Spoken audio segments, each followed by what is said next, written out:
اپنے حاجیوں کو کہہ دو، جانے والوں کو، حج پہ جا رہے ہو، خدا را حج کرنے جا رہے ہو، ایک تحفہ لے کے آنا۔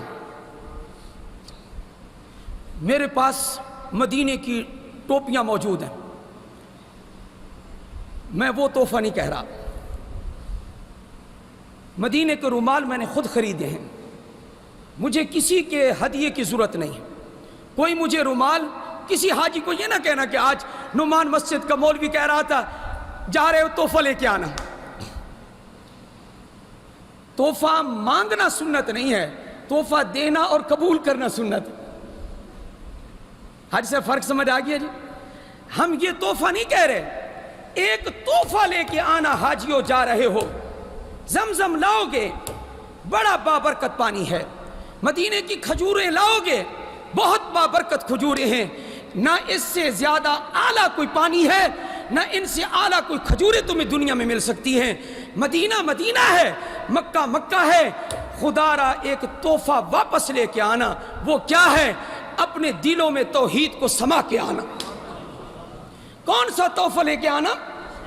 یہاں پاکستان میں آ کر حاجی کسی قبر کو سجدہ نہ کرنا، کسی درخت کو سجدہ نہ کرنا، کسی گھوڑے کو سجدہ نہ کرنا، کسی پیر کے قدموں میں نہ گرنا۔ اگر گرنا ہے تو رب کے سامنے گرنا۔ حاجی اگر یہ تحفہ لے کے تو آ گیا، تیری جنت بن گئی، تیری آخرت بن گئی، اگر نہیں تو کچھ نہیں۔ میرے نبی نے کیا فرمایا؟ لبیک لبیک۔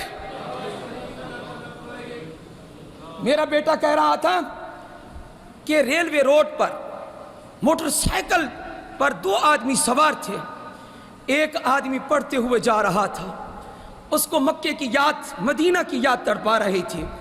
ملتان کی ریلوے روڈ کی سڑک پہ یہاں تو کیا کہہ رہا ہے؟ لیکن جب محبت ہوتی ہے تو وہ پھر ایسا ہی کہلواتی ہے۔ وہ جا رہا تھا اور کہہ رہا تھا لبیک اللہم لبیک لبیک لا شریک لک لبیک۔ مجھے بتائیے اس کا ترجمہ کیا ہے؟ ابراہیم علیہ السلام کو اللہ نے فرمایا وَإِذْ بَوَّأْنَا لِإِبْرَاهِيمَ مَكَانَ الْبَيْتِ اللہ تشرک بی شیئا، میرے گھر کو بناؤ، اعلان کرو کوئی میرے ساتھ شرک نہ کرے۔ سبحان اللہ، کاش میری محنت یہاں کام آ جائے۔ اس ملتان کی سرزمین پر مکے میں بیٹھ کے توحید بیان کرنا آسان ہے، وہ ہے ہی توحید کا مقام۔ مدینے میں بیٹھ کے توحید بیان کرنا آسان ہے، اس لیے کہ توحید والے ہیں وہاں، توحید سننے والے ہیں۔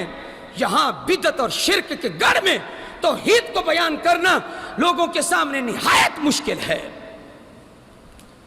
لبیک، ابراہیم علیہ السلام نے کہا اے اللہ بیت اللہ بن گیا۔ فرمایا آواز لگاؤ، یا ایھا الناس ان اللہ فرض علیکم الحج فحجوا، اللہ نے تمہارے اوپر حج فرض کیا ہے، حج کرو۔ حج کی طرف بولا۔ ابراہیم علیہ السلام نے کہا میری آواز کہاں تک پہنچے گی؟ اللہ نے فرمایا تو آواز نکال، زندوں تک نہیں، زمین پر موجود لوگ نہیں، ماؤں کے پیٹوں میں اور آبا کے اسلاف میں، پشتوں میں، اور قیامت تک آنے والی تمام انسانیت جن کے مقدر میں حج ہوگا، تیری آواز وہاں تک پہنچا دوں گا، سب لبیک کہیں گے، سب لبیک کہیں گے۔ میں نے ایک مرتبہ لبیک کہا تھا، قاری عبداللہ صاحب سے میں نے پوچھا جو حج کرے اسی نے لبیک کہا تھا یا عمرے والا اس نے بھی لبیک کہا تھا؟ فرمایا حج حج اکبر ہے، عمرہ حج اصغر ہے، تو جنہوں نے حج کرنا ہے انہوں نے بھی کہا لبیک، اور جنہوں نے عمرہ کرنا ہے انہوں نے بھی کہا تھا لبیک۔ میرے بھائیوں، جنہوں نے یہ کہا ہے وہ ہر صورت میں وہاں پہنچیں گے، لیکن یہ بتائیے مجھے کہیں آپ کو شرک نظر آیا؟ بولیے، ہمارے نبی کی شریعت میں شرک ہے؟ کہیں بھی نہیں ہے شرک۔ فرمایا اے اللہ تو نے ابراہیم علیہ السلام کو جو کہا تھا پکارو، تو ہر حاجی احرام کی 2 چادریں باندھ کے کیا کہتے ہیں؟ اے اللہ میں حاضر ہوں، تیرا کوئی 2 مرتبہ حاضر ہوں اے اللہ میں حاضر ہوں، لا شریک لک، تیرا کوئی شریک نہیں، یہ ملک، یہ سلطنت، یہ بادشاہی تیری ہے نا ایسے جی؟ کوئی بادشاہ ہے حقیقی اللہ کے سوا؟ نہیں ہے۔ یہ توحید ہے، ان الحمد والنعمہ لک، ساری تعریف تیرے لیے، سارا ملک تیرے لیے، ساری نعمتیں تیرے لیے، اے اللہ سب کا مالک تو ہے۔ آخر میں پھر کہا کیا؟ لا شریک لک، تیرا کوئی شریک نہیں۔ کوئی زبان چپ نہ رہے، آج تو کہہ دو اے اللہ تیرا کوئی شریک نہیں ہے، اے اللہ تیرا۔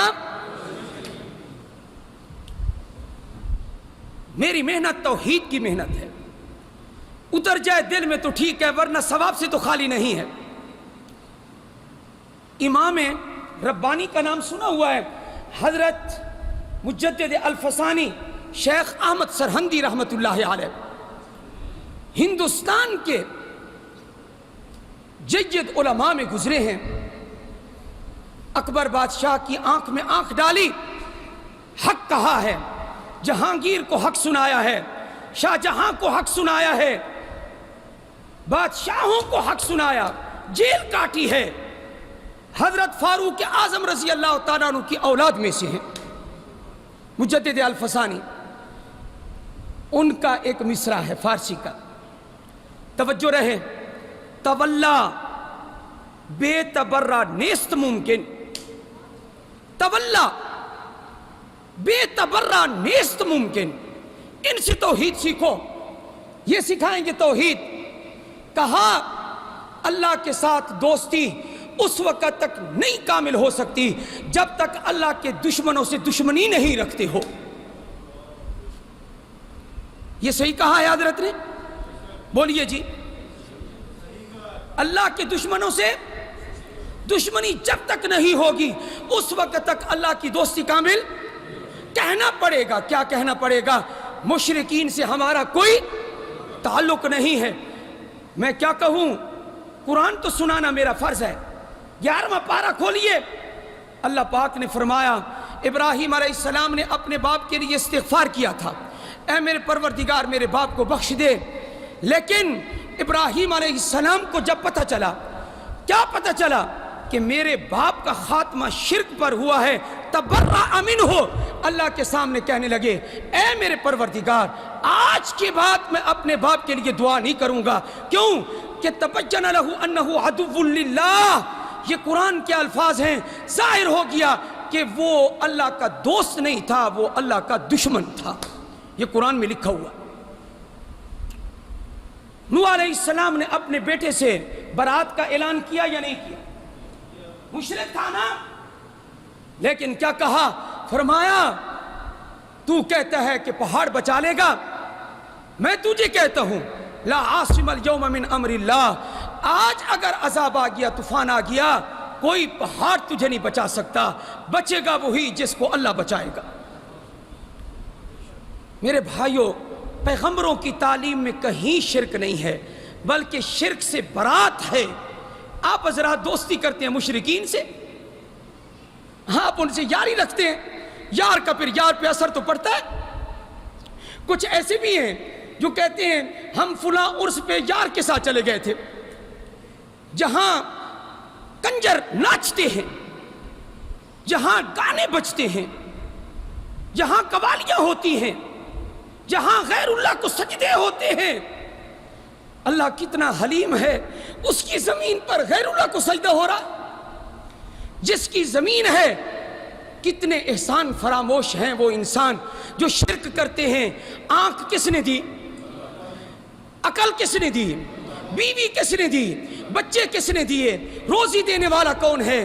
صحت دینے والا کون ہے؟ عزت دینے والا کون ہے؟ سب کچھ اللہ دیتا ہے، جھک دے غیروں کے سامنے ہو۔ میرے بھائیوں، یاد رکھنا ہمارے کلمے میں بھی یہی دعوت موجود ہے۔ کیا؟ یہی کہا ہے کہ اللہ عبادت کے لائق ہے؟ بولیے، ہمارے کلمے میں یہی ہے کہ اللہ عبادت کے لائق ہے؟ نہیں، یہ ہے پہلے نفی ہے بعد میں اس بات ہے۔ لا الہ، کوئی بھی معبود نہیں، کوئی عبادت کے لائق نہیں ہے، پہلے نفی کرو پھر کہو کیا الا اللہ، سوائے اللہ کے علاوہ کوئی بھی عبادت کے نفی بھی ساتھ کرنی پڑے گی۔ نفی کیا کرنی پڑے گی؟ اگر عبادت کے لائق ہے، کوئی حاجت روا ہے، کوئی مشکل کشا ہے، تو وہ صرف اللہ ہے۔ حج کا منظر بڑا عجیب ہے، انشاءاللہ ہم توحید کے ساتھ ہی حج کو لے کر چلیں گے انشاءاللہ۔ میں یہ عرض کر رہا ہوں، سوچ رہا تھا عجم ہو عرب ہوں، جتنے لوگ پوری کائنات سے وہاں اکٹھے ہوتے ہیں، عجیب منظر ہوتا ہے۔ یہ دو چادریں یہ کفن کی یاد دلاتی ہیں۔ آدمی نے کفن پہنا ہوا ہے، جہاز میں داخل ہو گئے، دروازہ بند کر دیا، یہ قبر کی یاد دلاتا ہے۔ جہاز آپ نکل نہیں سکتے جب تک کہ اس کا وقت مقرر نہ ہو۔ پھر جہاز جب جدہ پہنچ جاتا ہے اور اس کا گیٹ کھلتا ہے، یہ یاد ہے کہ قبر سے اٹھ رہے ہیں، ہم قبر سے نکل رہے ہیں۔ پھر قبر سے نکلنے کے بعد، زندہ ہونے کے بعد، میدان حشر میں ایک جگہ جمع ہونا ہے۔ سارے حاجی پہلے ادھر ادھر موجود رہتے ہیں، لیکن 9 ذو الحج کو ایک میدان میں اکٹھے ہو جاتے ہیں۔ عرفات کا میدان قیامت کے دن کی یاد دلاتا ہے اور میدان حشر کی یاد دلاتا ہے، اور اس وقت قیامت کا دن جب ہوگا، بچیں گے وہی جو کہیں گے تیرے علاوہ کوئی معبود نہیں ہے۔ اور میدان عرفات میں بھی کیا کہہ رہے ہوتے ہیں؟ لبیک اللہم لبیک۔ عجم عرب سب اٹھتے بیٹھتے، گاڑی میں سوار ہوتے، ریل گاڑی میں سوار ہوتے، جب بھی چلتے پھرتے ہیں تو ان کی زبان سے کیا نکلتا ہے؟ اے اللہ، تیرے علاوہ عبادت کے کوئی لائق نہیں اور کوئی شریک نہیں تیرا، ساری سلطنت، ساری نعمت، ساری حمد، ساری تعریف اے پروردگار تیری ہے۔ یہ کوئی ایسا آواز میں کہتے ہیں یا چیخ چیخ کے کہتے ہیں؟ بولیے ذرا۔ چیخ چیخ کے کہنا ہے۔ صحابہ خود کہتے ہیں کہ ہم تلبیہ ایسا نہیں کہتے تھے، بلکہ چیخ عورت ایسا کہے، عورت کے لیے یہ حکم ہے، ایسا آواز میں کہے۔ مرد کے لیے کیا حکم ہے؟ جتنا وہ اونچا کہہ سکتا ہے۔ ہم تو پہلی دفعہ دیکھ رہے تھے کہ عرب لوگ کیسے حج کرتے ہیں، حج ہم بھی کر رہے تھے، لیکن عرب لوگوں کو دیکھا، ہم نے کہا اچانک یہ کھڑے ہاں جی کوئی بات، السلام علیکم، وعلیکم السلام، کیف الحال؟ وہ کہتا انا طیب، جی طیب کے بعد پھر بات بند ہو جاتی، السلام علیکم السلام، اچانک شروع ہو جاتے لبیک اللہم لبیک، اچانک شروع ہو جاتے۔ گاڑی میں سوار ہوتے، اکٹھے گاڑی جا رہی ہے، کوئی گپ شپ نہیں لگا رہے، لبیک اللہم لبیک۔ تو یہ کیا چیز ہے؟ میرے خیال کے مطابق اللہ تعالیٰ چاہتا ہے اجتماعی طور پر ایک میدان میں اکٹھے ہو کر میرے عاشق، میرے محب آئیں اور ان سب کی آواز مل کر یہ ہو کیا اے پروردگار تیرا کوئی شریک نہیں ہے۔ تو آج میرا موضوع یہی ہے کہ حاجی صاحبان کو تاکید کریں، جب حج سے واپس آئیں توحید کو لے کر آئیں اور شرک سے برات کر کے آئیں اور اللہ تعالیٰ سے وعدہ کر کے آئیں، اے اللہ ہم پاکستان میں بھی کسی قبر کو سجدہ نہیں کریں گے، جب بھی سجدہ کریں گے تو تجھے سجدہ کریں گے۔ اللہ تعالیٰ ہم سب کو اس عقیدے پر قائم اور دائم فرمائے۔ وآخر دعوانا ان الحمدللہ۔